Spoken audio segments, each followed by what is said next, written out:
Hello there, I'm Jason Haxton, Director of the Museum of Osteopathic Medicine, located at A.T. Still University in Kirksville, Missouri. Today we're going to have another wonderful Dig On Osteopathic Campus lecture, this time about 150 years of osteopathic influences and growth. Throughout the United States and all over the world, we've been celebrating 150 years of osteopathy. Dr. Still started this philosophy on June 22nd, 1874, and said, "At this point, I flew the banner to the breeze of my new form of health care, and I wasn't turning back."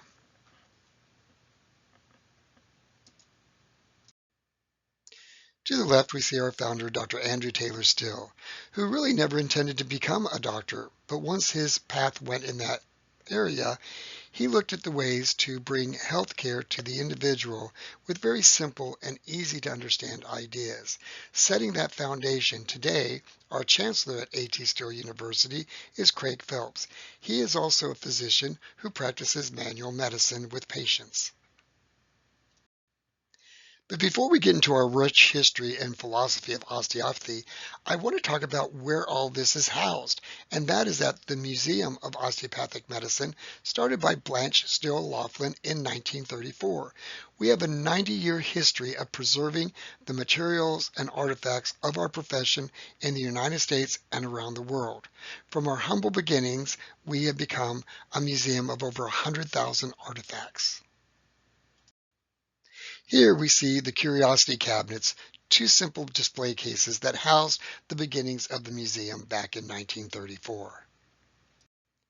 Your Museum of Osteopathic Medicine is accredited by the American Alliance of Museum, the highest standards in museum profession and care of artifacts.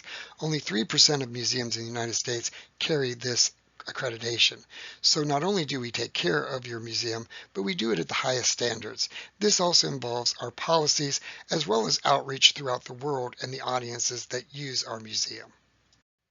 One might think in 150 years of the profession that almost everything has been collected, and yet almost weekly things come into the museum that continue to put together the puzzle in telling the story so that we understand better how we grew into being where we are.